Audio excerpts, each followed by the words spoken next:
So moving forward, let's attack some of these potential candidates one at a time here, and we'll start with a name that everybody would love to see there. That is Jeremy Pruitt. What is the probability of Jeremy Pruitt, I guess, not being too toxic to touch if you're Alabama? What do you know about kind of his situation and how easy it would be for Nick Saban to hire him if he desired to?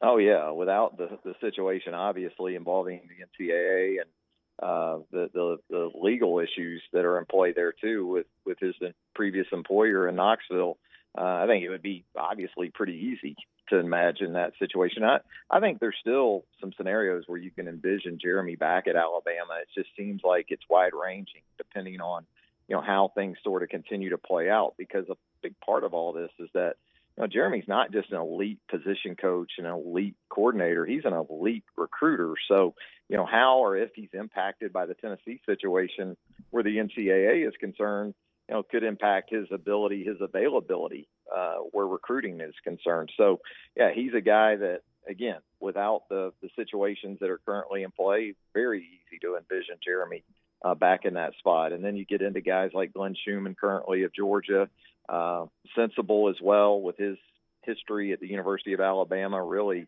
from a family perspective with Glenn. And, he's another guy from that Saban tree, worked at Alabama previously, understands the expectations and what's going to be involved. So, those are a couple of the names you hear most prominently right now. And it was interesting to see Austin Armstrong, the previously of Southern Miss, here over the weekend, settle in Tuscaloosa with Pete moving on. You also have Charles Kelly moving on too. So there's some moving pieces, and I think that's why it's sort of wise at this point to be a little bit careful in how you auto default positional designations or even coordinator titles and things like that, because Nick will go out and get his best guys and then kind of figure it out.